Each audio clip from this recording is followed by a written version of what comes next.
Sejam todos bem-vindos ao estudo diário das Escrituras e um feliz ano novo para todos nós, né? Que possamos estar unidos nesse novo ano, estudando as Escrituras junto novamente aí, tá bom? Então, gratidão por estarem aqui e acompanhar essa mensagem aqui todos os dias, tá bom? Fico muito lisonjeado pelos muitos convites, né, que vocês deram para nós irmos na casa de vocês. Vou mandar um forte abraço para Fátima Belém, que também convidou eu, minha esposa, minha família aí na casa deles.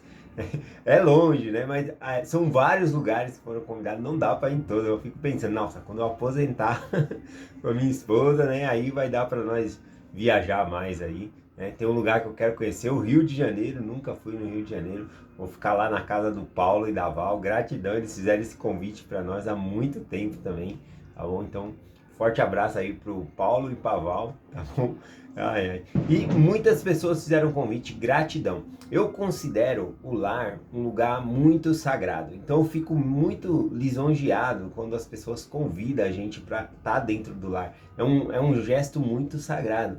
Porque o nosso lar, né, não é todo mundo que a gente convida para o nosso lar. Então, quando a gente convida é porque a gente gosta da pessoa. Então, nossa, eu considero um gesto muito sagrado quando a pessoa convida a gente para entrar na casa. Tá bom? Então, gratidão pelo convite de vocês aí. Tá bom? Vou mandar um forte abraço aqui também para família da Zuleisa, né? A Zuleisa, o esposo dela, Teodoro, e os filhos e filhas aqui, né? Que é o Mosias, Sara, Rebeca, a Carol, né? A Carol, que tem o mesmo nome da minha filha Carol. A minha Carol é Carolina, né? Mas a gente chama ela carinhosamente de Carol. Então tem aqui a Carol da Zuleide, da Zuleisa, que é casada com Cleston. E aí eles têm o Petercon, né, de filho ali. E tem também a amiga, né, da irmã, que é a Sueli, né, a amiga da Zuleisa. A Sueli também acompanha todos os dias. Um forte abraço para você também, Sueli, tá bom? E também vou mandar um forte abraço aqui para finalizar para Fátima Souza, né? A Fátima Souza mandou uma mensagem no WhatsApp aqui, né?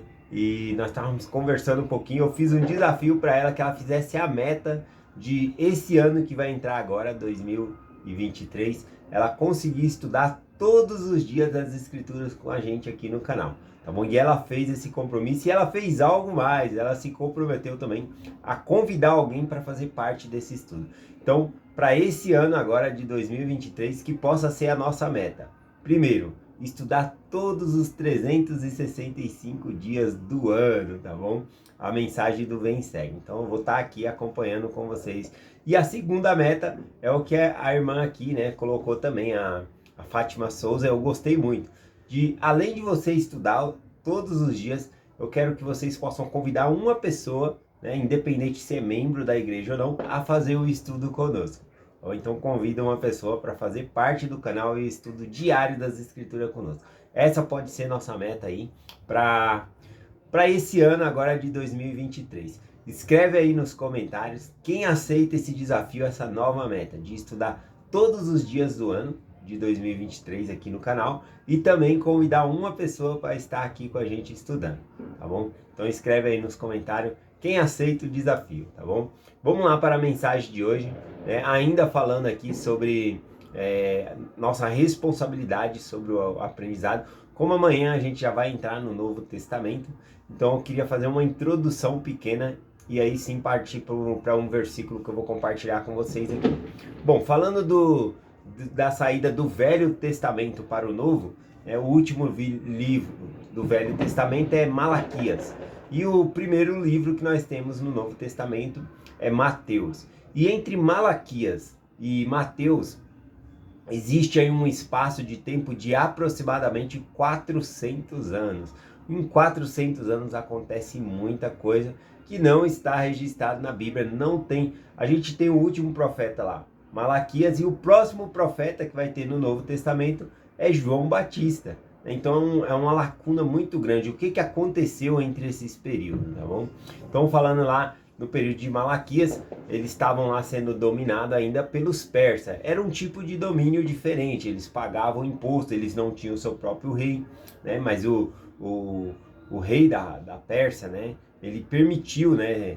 Eles virem reconstruir a muralha, reconstruir o templo, eles eles podiam cultuar a Deus do seu jeito ali, né? Mas depois desse tempo, outros surgiu, né? Alexandre o Grande, os gregos, né? Os macedônios vieram e dominaram toda a região. Só que entre os gregos já era um sistema diferente, né? Eles interferiam na questão religiosa dos judeus, e isso deu muito trabalho, tá bom? Até separei algum comentário aqui a respeito disso, né? Ó, na época de na época de 188 antes de Cristo, Antíoco Epifânio, né? Ele pegou e proibiu o culto no sábado, a guarda do sábado, a guarda de vários mandamentos ali da lei. Ele mandou queimar, né, as escrituras que tinha, então ele estava destruindo ali com as coisas dos judeus. E uma das coisas que ele fez também terrível, ele mandou sacrificar um porco no altar do templo, né? E isso fez com que houvesse uma grande revolta entre os judeus. E aí então nós podemos buscar fora um pouco de história para entender essa lacuna que tem de tempo, né? Então teve os persas, depois passou o tempo dos persas, veio os gregos, né? Teve o sacrifício do porco, né, entre o altar do judeu no templo, e teve a guerra dos macabeus, que é a família dos macabeus, uma família de judeu que se revoltou contra esse governo, né? Então eles começaram a lutar pela própria liberdade ali. Incrível, né? Eles conseguem ganhar ali a liberdade de alguma forma, por causa que o exército deles sempre vão ganhando algo milagroso. Então, para quem quiser acompanhar essa mensagem aí, é só ler o livro de Primeiro e Segundo Macabeus, tá bom? Primeiro e Segundo Macabeus não é uma história de que tem profeta se levantando e profetizando, mas é a própria guerra dos judeus para ser livre, tá bom? Do jugo ali dos gregos. Mas depois que passa o domínio dos gregos, né, vem então os romanos, isso há 100 anos antes de Cristo. E aí então nasce Jesus Cristo após esses 100 anos, e inclusive o governo dos romanos, eles eram mais suaves, eles não interferiam nas leis religiosas dos judeus ali, né? Tanto que eles podiam adorar no templo, fazer as coisas que eles precisavam ali, tá bom? E Jesus nasce nesse contexto aí. Então 100 anos antes de Jesus Cristo, os romanos dominam toda a área ali e assim por diante, tá bom? Então só para preencher um pouco essa lacuna, de Malaquias até Mateus, né? Que é o primeiro livro do Novo Testamento. Falando também sobre o Novo e o Velho Testamento, é o mesmo Deus do Velho Testamento, é o mesmo Deus do Novo, tá bom? Então algumas pessoas falam, Deus do Velho Testamento era mais rigoroso, né? No Novo não. É o mesmo Deus, tá bom? Nós acreditamos nisso. E vamos começar aqui a mensagem, né? Vou compartilhar com vocês aqui Salmos 74:9, que fala de um período de apostasia.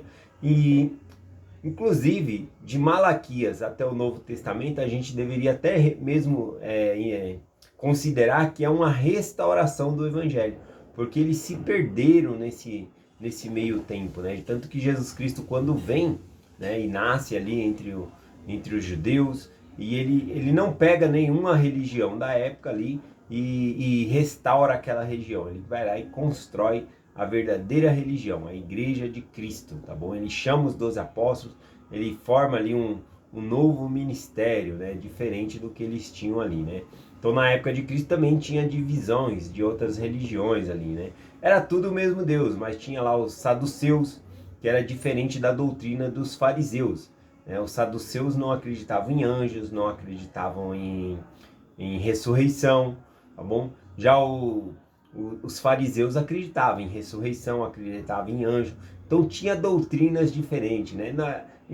Falando a grosso modo, na nossa época seria dizer, existia religiões diferentes na época de Jesus Cristo, tá bom? Seria isso. Bom, vamos lá para o versículo aqui. Salmos 74, versículo 9, que diz assim, ó: já não vemos os nossos sinais, já não há profeta, nem há entre nós alguém que saiba até quando isso durará. Então a gente vê aqui na Bíblia um período que tem uma apostasia, um afastamento da verdade. O próprio povo aqui, eles reconhecem dizendo, olha, já não vemos os sinais, cadê os sinais e maravilhas, né?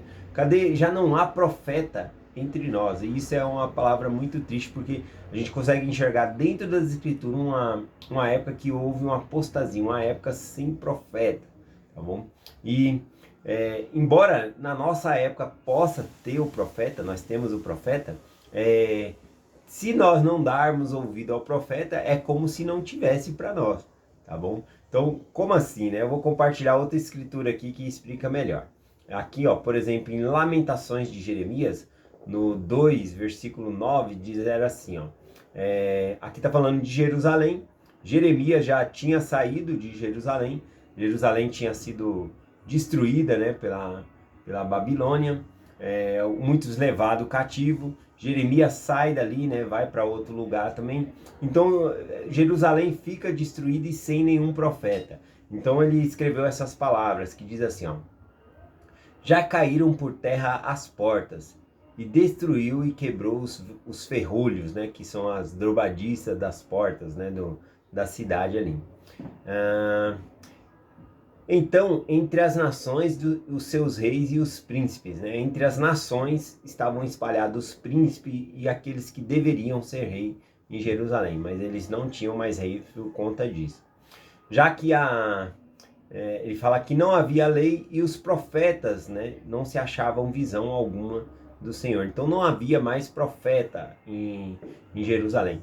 Mas veja bem, quando a Babilônia veio e destruiu ali Jerusalém, havia profeta, inclusive Jeremias era um desses profetas. Mas o que fizeram com Jeremias, né? Jogaram ele num poço, né? Castigaram Jeremias, mandaram prender, não deram ouvido às palavras de Jeremias, também queimaram as escrituras ali que Jeremias mandou ao rei na época. Então olha só, não adianta nada ter um profeta, mas o povo não dá ouvido ao profeta, tá bom? Então tem essa diferença aqui. Em uma escritura a gente vê que não tem profeta e o povo sente falta do profeta. E em outra a gente vê que tem profeta, mas o povo não dá valor às palavras do profeta. Então a gente tem que levantar a seguinte questão para nós. Nós estamos dando ouvido aos apóstolos e profetas que nós temos? É algo interessante para nós aqui. Outra aqui que eu escolhi é 1 Samuel capítulo 3, diz assim, sobre o menino Samuel, né? E o menino Samuel ministrava ao Senhor diante de Eli. E naqueles dias a palavra do Senhor era preciosa e não havia visões e manifestas, né? Ou seja, era pouco as ocasiões que havia revelações de Deus na época ali de Samuel, e Deus levanta esse profeta Samuel. Esse aqui era aquele filho da Ana, né, que era estéril e acabou se tornando um profeta aí. Deus chamou ele para ser o profeta, né? Então a gente consegue ver aqui na Bíblia o qual valiosa é a palavra do profeta, para dar a entender a palavra aqui. Finalizando com Amós, capítulo 8, versículo 11, que diz assim: Eis que vem dias, diz o Senhor Jeová, em que enviarei fome sobre a terra, não fome de pão, nem sede de água, mas de ouvir a palavra do Senhor. E irão vagabundos de um mar a outro mar. Essa palavra vagabundos aqui traduz também por viajantes, né? Procurando a palavra do Senhor.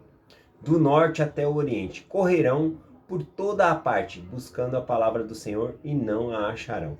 Então aqui fala bastante sobre a nossa responsabilidade de buscar, né, a palavra do Senhor. E nós que temos profetas devemos atender quando chega a conferência, ouvir as palavras de Natal, né? Todas as palavras dos profetas nós devemos buscar pôr em prática em nossa vida. Então a gente vê que às vezes o povo pereceu por causa que não deram ouvido às palavras do profeta, tá bom? Então é essa mensagem que eu quero compartilhar com vocês.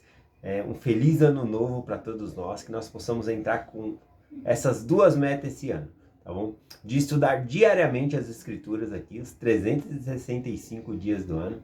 E a outra meta de convidar uma pessoa para fazer o estudo com a gente, tá bom? Então aceitem aí essa meta aí. Quem aceitar, coloca nos comentários aí, né? Eu aceito a meta, né? Tá bom? Então tá bom. Então eu deixo essa mensagem com vocês. Ansioso para começar o estudo do Novo Testamento, que vai ser ótimo, tá bom? E eu deixo essa mensagem em nome de Jesus Cristo. Amém. Até amanhã.